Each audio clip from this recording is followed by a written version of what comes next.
அண்ணல் மகாத்மா காந்தியின் நினைவு நாளில் நாம் ஒன்று கூடியிருக்கிறோம். எப்பொழுதும் இந்திய தேசத்தில் உள்ளவர்கள் அனைவரும் ஒன்று கூடிய நாள்தான் அவர்களை படுத்தக்கூடிய நாளாக இருக்கிறது.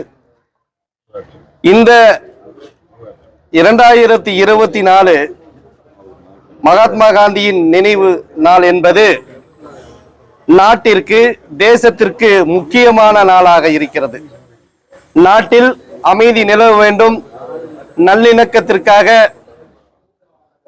இந்திய தேசத்திற்காக சுதந்திரத்திற்காக பாடுபட்ட மகாத்மா காந்தி அவர்களால் இன்று சுட்டுக் கொல்லப்பட்ட நாள்.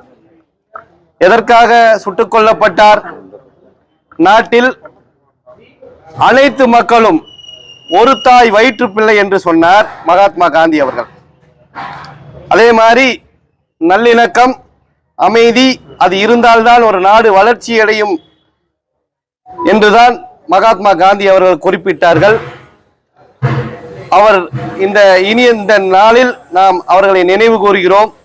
அவருடைய எண்ணங்களும் சரி, இந்திய தேசத்திற்காக சுதந்திரத்திற்காக பாடுபட்ட அரசியல் தலைவர்கள் ஆனாலும் சரி, சுதந்திர போராட்ட தியாகிகள் ஆனாலும் சரி, அவருடைய அனைவரின் நோக்கம் இன்று என்ன நோக்கம் என்றால், இந்திய தேசத்தில் உள்ளவர்கள் அனைவரும் சகோதரத்துவம், நல்லிணக்கம், அன்பு போதிக்க வேண்டும் என்பதுதான் பெருந்தலைவர்களுடைய கருத்து. அது மாதிரிதான் பல்சமய நல்லூர் இயக்கம் தொடர்ந்து 15 ஆண்டு காலமாக தொடர்ந்து சகோதரத்துவத்தை வலியுறுத்தியும் நல்லிணக்கத்தை வலியுறுத்தியும் இந்த மாதிரி பொதுவான நிகழ்ச்சிகளில் அனைத்து மத தலைவர்களை எல்லாம் அழைத்து அவர்களிடத்திலே சகோதரத்துவத்தை பேணி காக்கின்றோம்.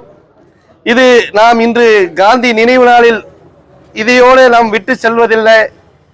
இனி நம்மளுக்கு எதிர்காலத்தில் நாம் இங்கிருக்கும் மத குருமார்கள் எல்லாம் அனைவரும் மக்களிடத்திலே, மாணவர்களிடத்திலே கொண்டு போய் அமைதி நல்லிணக்கத்தை சேர்ப்பது நமது பொறுப்பாக இருக்கிறது. நாட்டில் சில குழப்பவாதிகள் அரசியல் ஆதாயம் தேடுவதற்காக குழப்பிக் கொண்டிருக்கிறார்கள். அதையெல்லாம் தவிர்த்து மக்களிடத்திலே காந்தியின் கொள்கைகளை எல்லாம் கொண்டு போய் சேர்ப்பது நமது பொறுப்பு. இந்த நாளிலிருந்து நாம் உறுதியேற்போம் என்பதை இந்த நேரத்தில் அனைவருக்கும் தெரிவித்துக் கொள்கிறேன்.